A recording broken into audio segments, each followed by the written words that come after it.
The Soldier Preacher. Captain Thomas Webb was an unmistakable figure in Methodism. He preached in a scarlet and gold military uniform with a green patch over his right eye and a sword brandished across the pulpit. Webb was a British Army officer turned Methodist lay preacher. He was known for his dynamic, energetic, bold, and enthusiastic personality. John Wesley once said of Webb, "The captain is all life and fire." Though he lacked formal ordination, Webb's powerful testimony and commanding presence drew crowds in cities like Philadelphia and New York, where he helped establish some of the first Methodist societies on American soil. A soldier by training and an evangelist by calling, Captain Webb's bold witness helped carry the Methodist message across the Atlantic and into the hearts of a growing nation. So join us on this historical episode of the Methodical Methodist podcast as we explore the life and legacy of Captain Thomas Webb.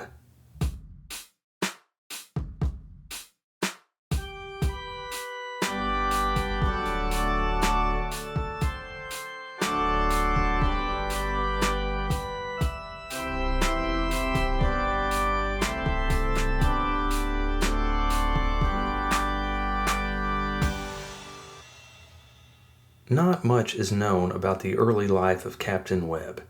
In a letter, the captain once wrote that he was born on May 31st, 1725.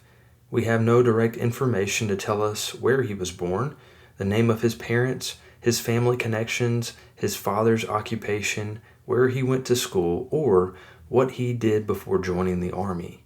In his funeral address, John Pritchard did make one small mention of the earlier part of the captain's life, simply saying, "From the earliest dawn of reason on his mind, he had frequent convictions from that light which entitled every man that cometh into this world."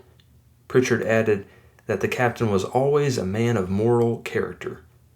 Some believe that Webb originally came from Ireland, but most historians make the case that Bristol was his hometown.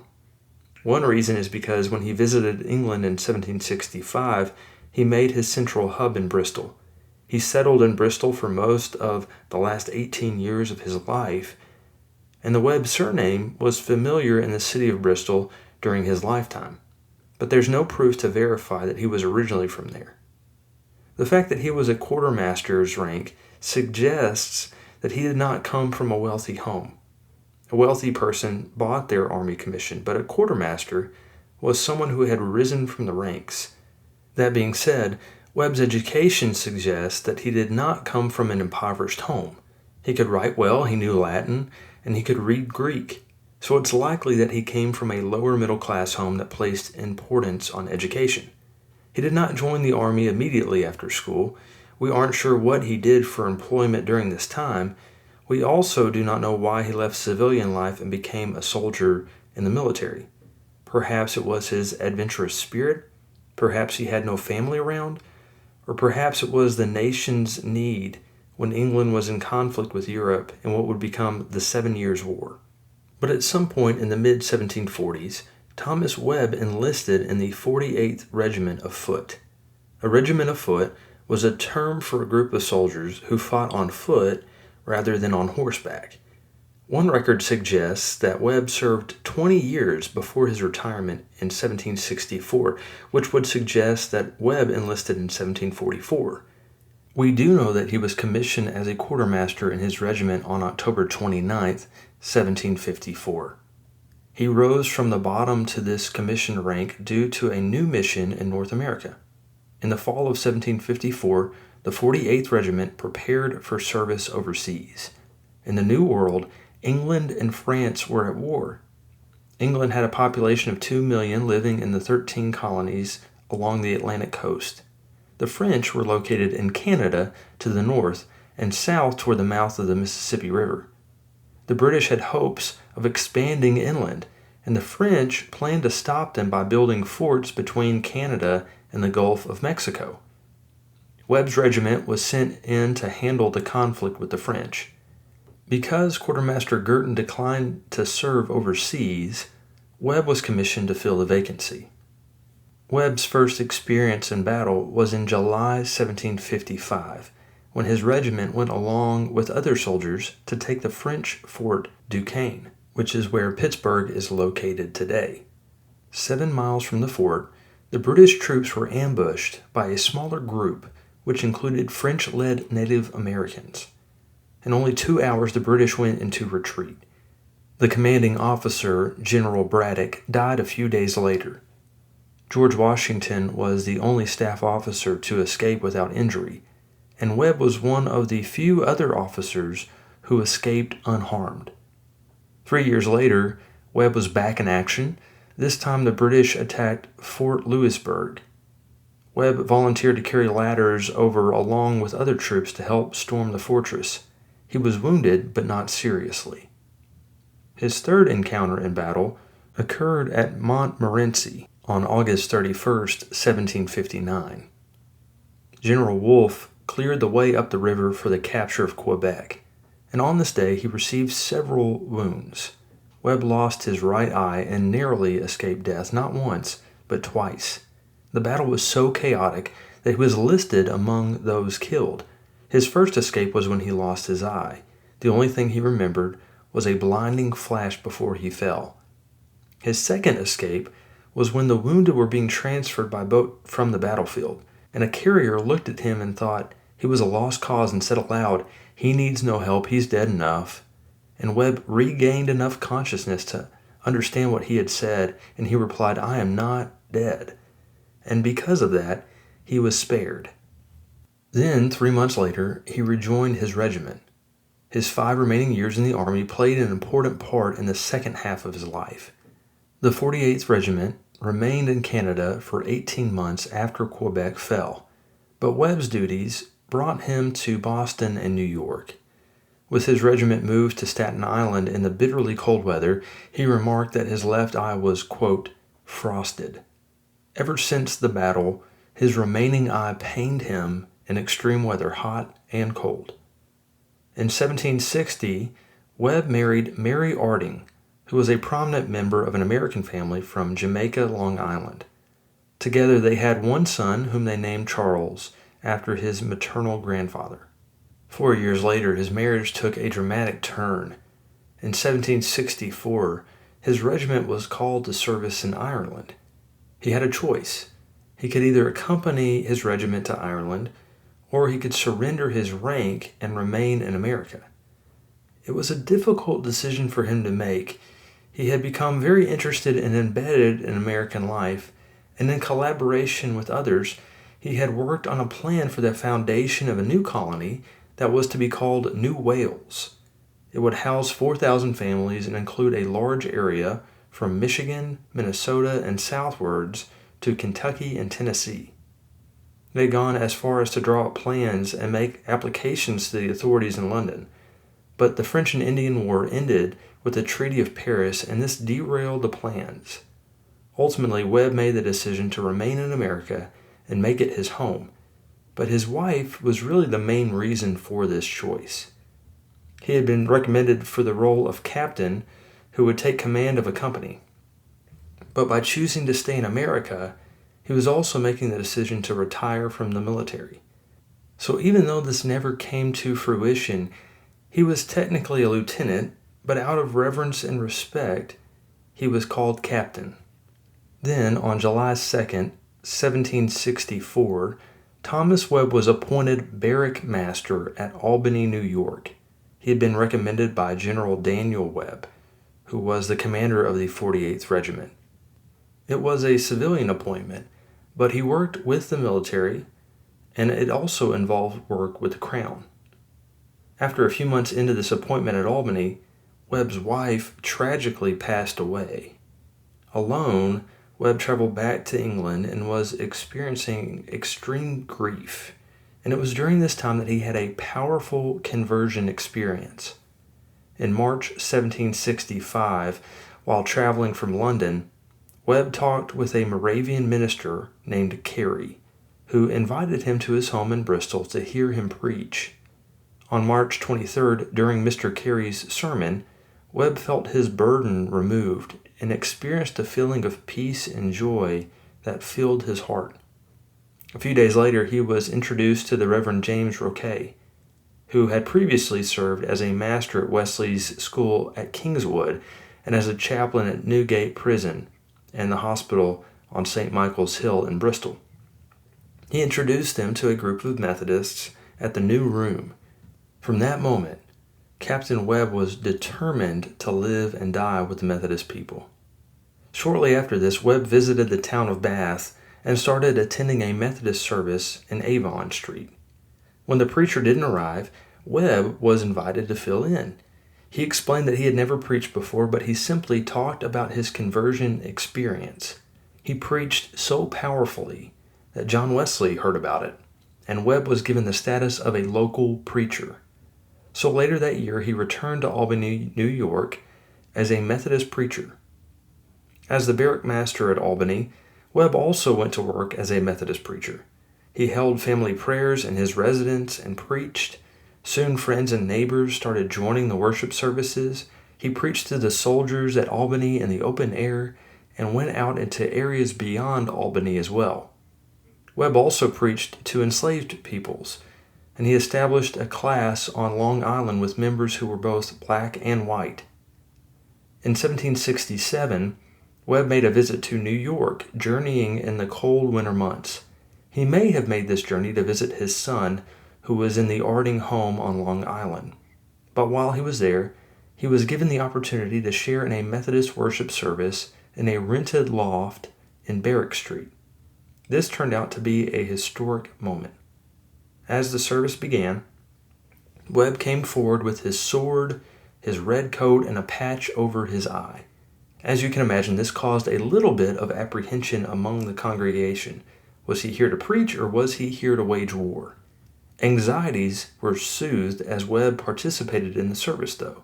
He was singing hymns and kneeling in prayer, and at the end of the service, he introduced himself as Captain Webb of the King's Service, a soldier of the cross, and a spiritual son of John Wesley. When the congregation learned that he had been given authority to preach by John Wesley himself, the New York Methodists shared Webb with the Methodists of Albany. Webb had arrived in New York shortly after Philip Embry had held the first Methodist service in his home in 1766. Webb had arrived around a year later in February 1767. The captain's powerful preaching caused an increase in attendance.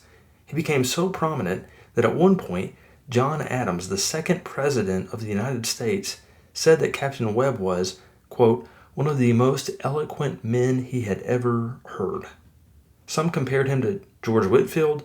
Joseph Pilmore, though, was critical of Webb's sermons, but he said that he preached with power. Wesley also commented on the influence and power of Webb's preaching. There is no doubt that some of the attraction with Webb was about his wardrobe, sword, and eye patch. Still, the numbers of his worship services continued to increase, and the congregation soon moved to a rigging loft in William Street. On April 11, 1768, Thomas Taylor wrote that the rigging loft for this 6 weeks past would not contain the half of the people. They secured 2 lots on John Street for the site of a new chapel. The first name on the deed was Philip Embry, and the second was Thomas Webb. These 2 men worked together to spread the gospel and expand the Methodist movement. Captain Webb had a gift in raising funds and was brilliant at garnering financial support for the building of Methodist meeting houses.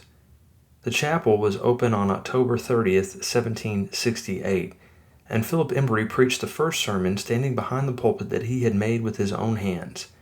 The chapel was named Wesley Chapel, which is now known as John Street United Methodist Church. Webb and Embry were preaching before John Wesley had appointed preachers and sent them to America, which finally happened in 1769. But by that time, Webb had preached in 4 provinces and laid the foundations for many Methodist societies and classes. Webb was hard at work, traveling as a preacher. He eventually gave up his duties as barrack master, spent less time in Albany, and freed himself up for more itinerant ministry. In 1767, Captain Webb preached the first Methodist sermon in the village of Newtown, on Long Island. The next year, a class was formed. In New Jersey, he preached in Trenton and formed a class there with Joseph Toy, one of his converts, as the leader. He preached in Delaware at Robert Furness's Tavern in Newcastle and was the first Methodist to preach there. He preached in Pennsylvania, spending several months in Philadelphia with a society of 7 members. Here he preached in the second story of a building to a crowd gathered in the front courtyard of the house. And when John Wesley's first appointed pastors arrived in America, Joseph Pilmore and Richard Boardman, Captain Webb was there to give them a hearty welcome. At this point, it was clear that American Methodism was growing and in need of more help. In 1771, Francis Asbury and Richard Wright were chosen to travel from England to America to help serve the movement as well. At this point in time, these figures were quite inexperienced. Asbury was not yet the giant he would become. He was young and had a lot to learn. Captain Webb realized the need for more assistance, and so he made the decision to travel back to England to make a personal appeal for even more help. But before he could make arrangements to travel to England, Webb was struck with a case of gout that winter. In November, he was confined to his lodgings in Trenton. At Christmas, gout and a sore throat kept him from visiting friends, and as late as March, he was unable to keep a preaching appointment in Philadelphia because he was still ill. But all the while, Webb continued to preach from his lodgings. When spring arrived, he was able to travel again. In early April, he visited with Asbury in Philadelphia, and then, by the end of May, Webb was on the high seas. He was on a mission to garner more support for the cause in America. Webb arrived in time for Wesley's conference in Leeds on August 4th and was granted permission to make a personal appeal to the preachers for more help in America. This was a difficult request considering that there were 32,000 members in British Methodism and only 125 preachers to minister to them. In proportion to membership, America already had more than its quota of preachers, but Captain Webb wanted more experienced preachers to join him. He made a strong appeal and convinced a young George Shadford and Thomas Rankin to come serve. Webb remained in England until the next spring, but in the meantime, Wesley put him to work at the society in Limerick, where Webb grew the congregation beyond the size of the building. He also traveled to Bath to combat some of the Calvinist Methodists who were stirring up controversy. He spoke to the Methodists on Avon Street Chapel, and then he traveled to London and preached at the Foundry, where he received Wesley's praise. And then, in an unexpected turn of events, on February 12, 1773, Captain Webb married Miss Grace Gilbert at Whitchurch in Shropshire. Grace's brother, Francis Gilbert, a Methodist in Shropshire, was well connected in the movement. The ceremony was officiated by none other than John Fletcher of Madeley. At the time of the wedding, Webb was 48 years old and his bride was 11 years younger. She was born in Antigua, and her father had been president of the council of that island. After her father's death, her brother Nathaniel, who had converted to Methodism during a visit to England, took charge of the estate. Upon returning to Antigua, Nathaniel opened their home for Methodist gatherings. By 1774, the Methodist Society there had grown to 60 members. Then, only 2 months later, this newlywed couple were off together on a new adventure. On April 9, 1773, which was Good Friday, Captain and Miss Webb, Thomas Rankin, George Shadford, and additional volunteers named Joseph Yerbury and a man named Robathan set sail from Bristol and headed to America. On June 3, 1773, at nearly 8 weeks on the high seas, they reached Philadelphia. Rankin and Webb went to New York and shared communion with Asbury and Wright in St. Paul's Church. And then on July 14th, the First American Methodist Conference met in Philadelphia. 10 people attended. 9 of them were under appointment as itinerant preachers, and Captain Webb continued to preach without an official appointment. Rankin did not enjoy being in America. He quickly became homesick and accused Webb of misleading him. America had not been this wonderful place of growth in Methodism that Webb had said it was. He wrote to Wesley with his concerns, but Wesley defended the captain. Meanwhile, Webb was getting settled into married life. When they arrived in America, they bought a home at New Mills in New Jersey. Grace Webb was very understanding of her husband's ministry, and she supported him throughout more than 20 years of marriage. Then, after getting settled, Webb headed back out into the mission field. At some point during this first year, Webb's son Gilbert was born. Then the Webb family received news that Grace's brother Nathaniel had passed away, and his finances were in a terrible state. The captain wrote, "Mrs. Webb's little fortune of 2,000 pounds, which she used to receive 6% for, will in all probability be sunk, as 1,000 pounds was immediately in her brother's hands, and the other upon the estate." To make matters worse, the country was at war with Great Britain. The American Revolution made it difficult for the British preachers serving in this country. You can imagine how Captain Webb, donned with an eye-patch sword and military coat, looked to the Americans. And then George Washington ordered all who had taken an oath to the crown to reverse their loyalty. Because he was a British subject, Webb didn't think that this order applied to him, and the governor even agreed. But on his way back from a preaching tour, the captain was arrested and imprisoned on May 7th, 1777. Webb was accused of being a British spy because of his British loyalty and military background. No charges against him were proven, and he expected to be freed to resume his journey, but Congress knew his value. Instead of giving him his freedom, Webb and his family were held as prisoners for about 15 months. They were only allowed to travel within a 6-mile radius. Webb, his wife, and their 3 children held their sentence in the town of Bethlehem and were in financial embarrassment. The Moravians in Bethlehem, including a relative of Peter Bowler, provided housing, furnishing, and clothing for the children. Meanwhile, Captain Webb took advantage of the opportunity to preach to his fellow prisoners of war and their guards. At one point, arrangements were made to release Captain Webb and his family in exchange for another prisoner. However, the man went to Maryland as a free man and never arrived, so without his physical presence, they refused to release Captain Webb and his family. Finally, Washington weighed in on the situation and agreed that the original exchange was valid. The Webbs were finally released, and they made their way back to England.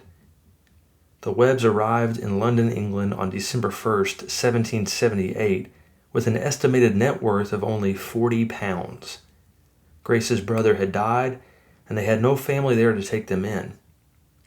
They relied on the hospitality of Thomas Rankin, who had become a close friend after letting their old tensions and misunderstandings fall by the wayside. They were able to get back on their feet over time. Webb's health, however, began to decline. He was suffering from gout and rheumatism and moved to Bath, which was a popular spot for those who suffered with these conditions. In the spring of 1786, he was unable to dress himself without his wife's help, but between his bouts of gout, he continued to travel and preach. In the last years of his life, Webb sometimes had to use crutches, and he would even take his crutches with him to go and visit the poor and sick. He continued to work and minister even in his old age. One person wrote of him saying, "He is now in his 72nd year and as active as many who have only attained their 50th. The night before Webb died, he attended a prayer meeting at his chapel, and on the last day of his life, he traversed across the hill between his home and the city to conduct business." Captain Thomas Webb passed away on December 20th, 1796. At the end of a busy day, he conducted family prayers, retired to his room, and he collapsed as he was removing his coat. He passed without a struggle or a groan. The Portland Chapel was packed out for his funeral, which took place on December 24th. Mr. Pritchard preached his funeral sermon saying, "His life was a commentary of the truths he taught." His wife Grace wrote to their son Charles saying, Your father was one of the best men." On his memorial tablet, it said that as a soldier he was brave, active, and courageous. As a Christian, he was exemplary for simplicity and godly sincerity. And as a preacher, he was faithful, zealous, and successful.